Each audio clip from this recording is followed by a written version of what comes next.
Você dirige teu carro, você vai trabalhar, você vai para a universidade, você não tem uma vaga fixa. Você estaciona sempre no mesmo parque de estacionamento, mas não tem uma vaga fixa. Esses novos neurônios nos ajudam a lembrar aonde eu estacionei meu carro hoje, ou deveriam, né, ajudar a gente a lembrar, que é diferente do lugar que eu estacionei ontem, que provavelmente vai ser diferente do local que eu vou estacionar amanhã. Ele permite uma flexibilidade. Ele faz essa separação de padrões semelhantes.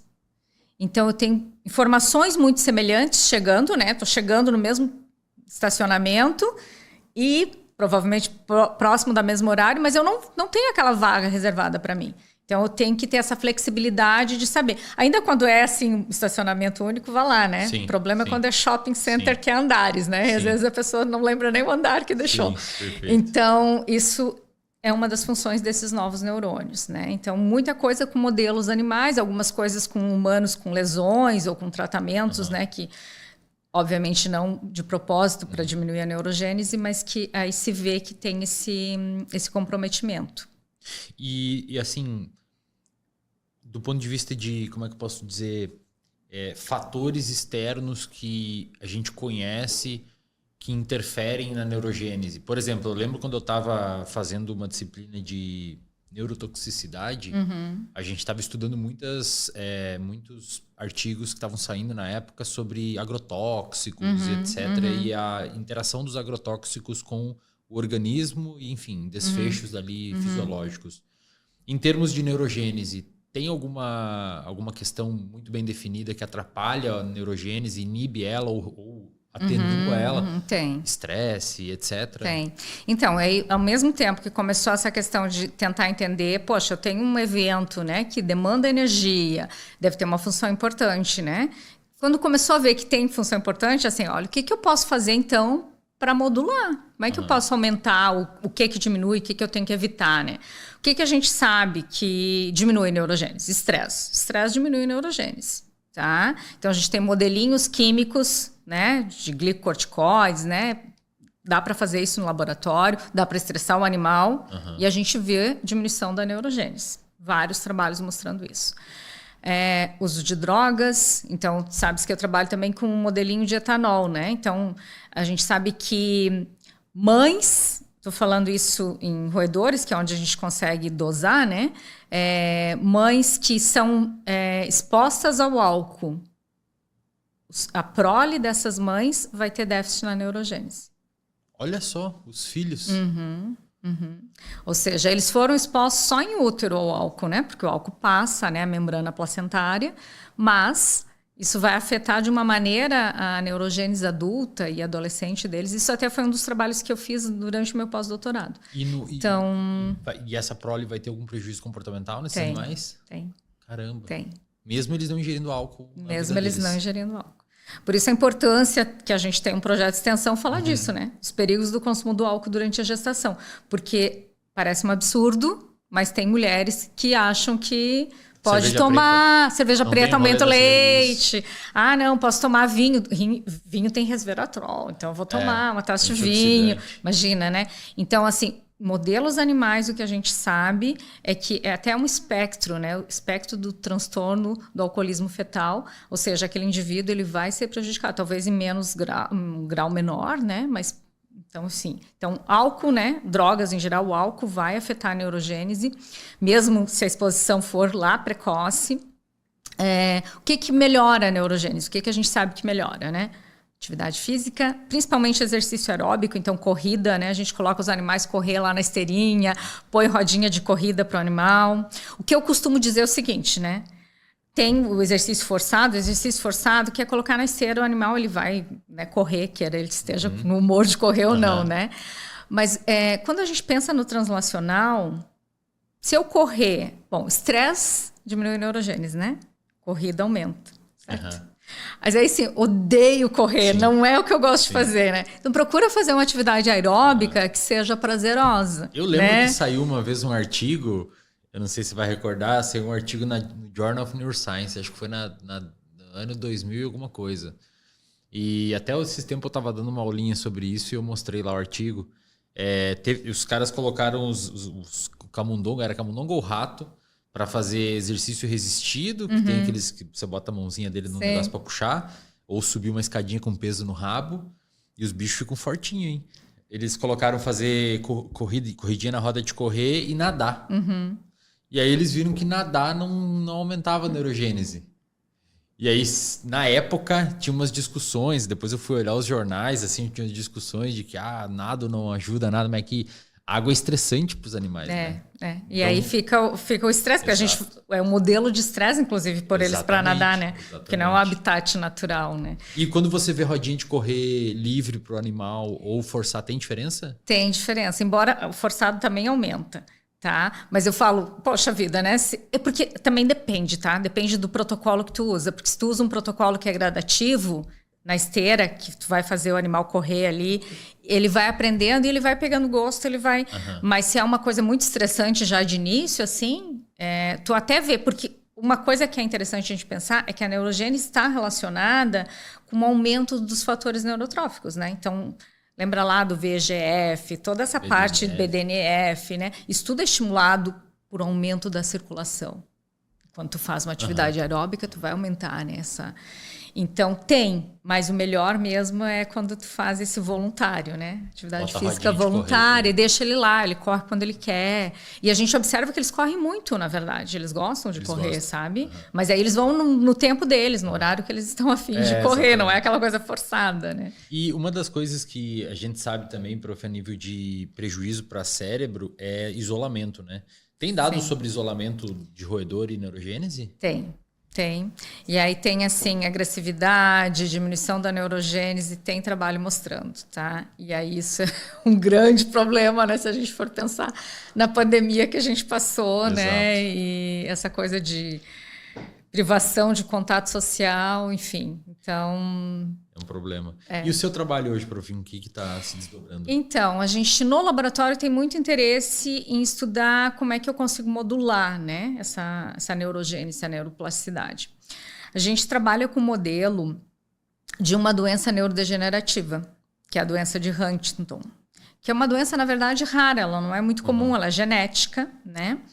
E o indivíduo ele vai aparecer os sintomas por volta da 4ª década de vida, lá para os 40 anos. Só que a mutação lá na huntingtina está desde o momento da concepção, né? Ela é uma doença que ela é autossômica, então dominante. Então, se um dos pais tem, eu tenho 50% de chance de herdar. E aí tem como saber desde criança? Tem antes, né? Você pode até fazer inseminação, né? Fazer in vitro e fazer o teste. Se você tiver dinheiro, você pode ser o último da sua família a ter Huntington, porque temos tecnologia para isso, né? Mas o que acontece? Ela é uma doença que tem essa manifestação motora. A gente fala a coreia de Huntington, porque o paciente ele tem um movimento estereotipado como se ele estivesse dançando. Então, essa coreia, esse movimento que ele tem, é lá por volta dos 40 anos. No entanto, eu tenho outros comportamentos pré-motores. Então, a gente tem em humanos e também em modelos animais, por exemplo, depressão, irritabilidade, tem suicídio bem alto nesses indivíduos. Então, tem toda uma parte pré-motora. E no laboratório a gente não vamos curar Huntington, porque a gente não trabalha com genética, é uma doença genética. Mas, por outro lado, ela é uma doença que ela compartilha muito com a doença de Alzheimer, com a doença de Parkinson, porque ela forma aglomerados proteicos, ela tem esse aparecimento motor mais tardio, ela tem essa questão de áreas específicas do encéfalo. Então, eu tenho, né, por exemplo, no Huntington, o estriado, né? E a gente sabe que Alzheimer é mais hipocampo, o córtex pré-frontal, enfim. Então, tem essa definição de qual é a área que é afetada, né? Então, a gente utiliza esse modelo, mas a gente olha para ele com um outro olhar. Vocês pegam o que vem antes. E a gente olha para o Huntington como uma doença do desenvolvimento. Certo? Porque ela acaba sendo, eu tenho essa doença, tenho essa mutação desde o início. Então, ela acaba sendo uma doença do desenvolvimento e a gente trabalha com isso. Então, o que a gente faz no laboratório? A gente pega esses animais bem novinhos. Então, quando eu faço a separação já desmame da mãe lá com 21 dias, a gente coloca eles num ambiente enriquecido, por exemplo. E aí, tem os animais que têm a mutação e os que não têm a mutação.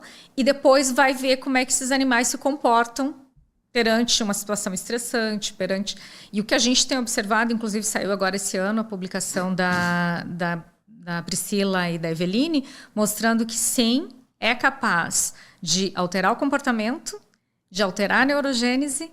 Então, a gente tem mostrado que isso vai ter, de alguma maneira, né, um efeito positivo, a gente imagina, translacional, embora a gente trabalhe com a parte clínica. Claro. Né? Então, assim, você ter um ambiente que seja estimulante...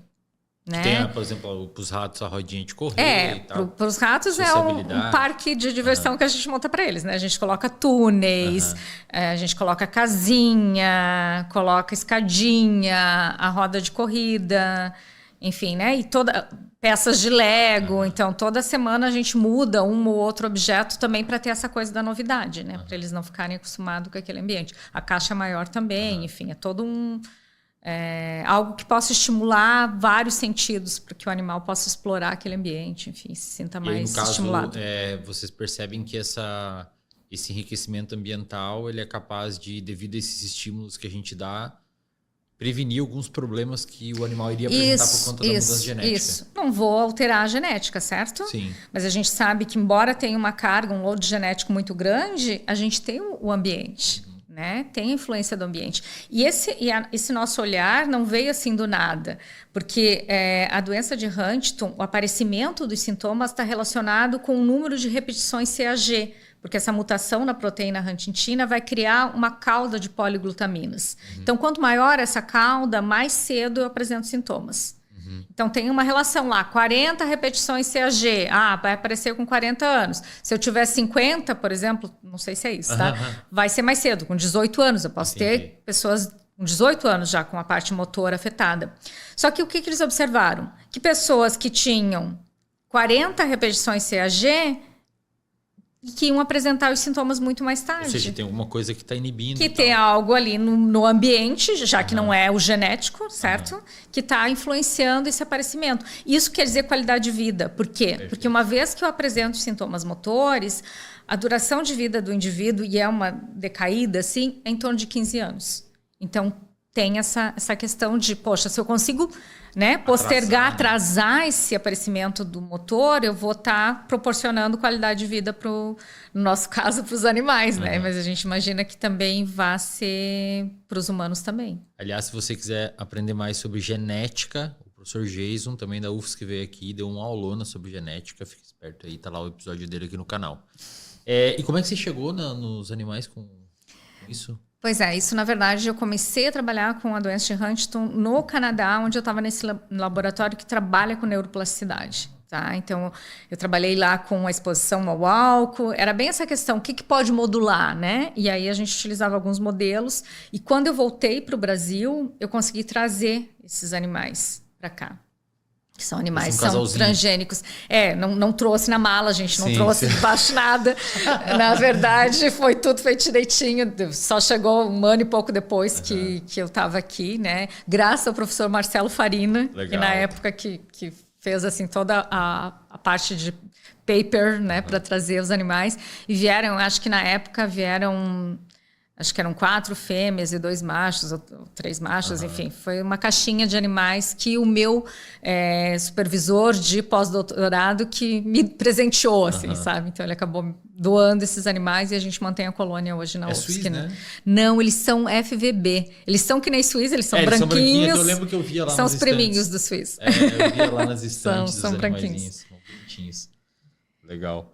E etanol, prof, como é que você chegou no etanol? Então... Que é uma área bastante forte na sua... mas isso também veio da oportunidade que eu tive de começar a trabalhar com neuroplasticidade quando eu fui para o laboratório do Canadá. Não sei se vocês sabem, mas a síndrome alcoólica fetal, que é a forma mais grave, né? Quando a mãe toma bastante álcool, né? Quando a mãe é uma alcoolista. Então, a criança ela vai nascer, como o nome fala, síndrome, com algumas características que eu consigo reconhecer facilmente. Então, lábio fino, essa falta desse filtro labial, algumas características que mesmo que a mãe negue, né, que tomou, eu consigo reconhecer na criança, juntamente, claro, com a parte de comportamento que ela foi exposta ao álcool. E tem um número muito grande, eu não sabia, no Canadá, de mães que que bebem Olha durante só. a gravidez. Principalmente do pessoal lá do First Nation, né? Dos